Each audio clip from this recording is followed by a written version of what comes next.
We know for sure both Liverpool and Chelsea will be there or thereabouts for the title this season.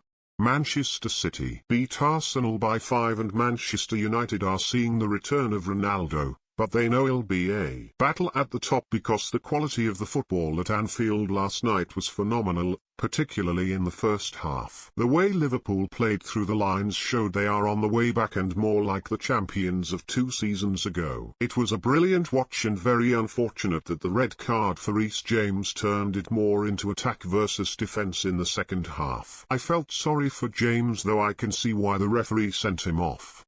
It was an unusual situation where the ball hit his arm inadvertently, causing him to then swat the ball away to prevent a goal.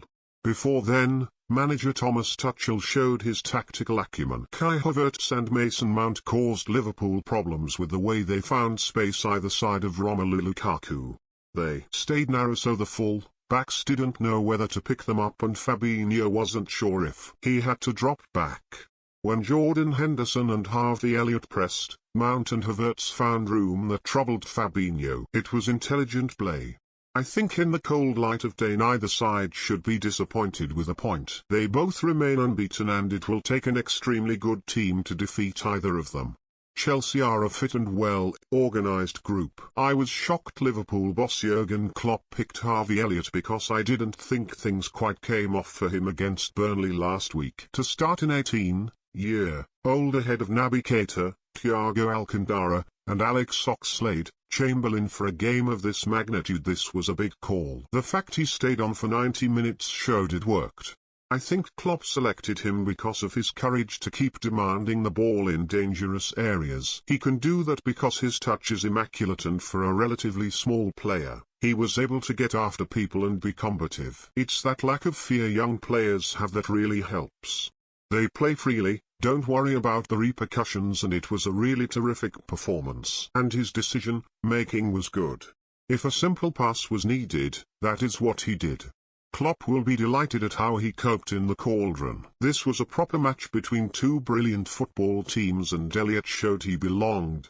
It's never easy for a defence to hold out against an extra man, even in training, so Chelsea's second-half performance was textbook to leave Anfield with a point.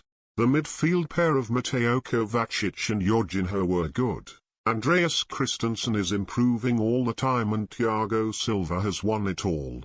But the player who stood out most was Antonio Rudiger, who is one of those leaders with authority every successful team needs. Rudiger rarely has a bad game, puts himself about and communicates with his team mates all the time. And importantly, he's first in to back his pals when it kicks off. They know they can rely on him. I don't know why he wasn't used more often by Frank Lampard. It can happen between a manager and player, but it didn't surprise me. One of the first changes Tuchel made was to bring him back in. The system with 3 at the back helps him as well because he has more cover. He's what I call a proper defender, like Giorgio Chiellini. Other defenders like John Stones enjoy spraying the ball out.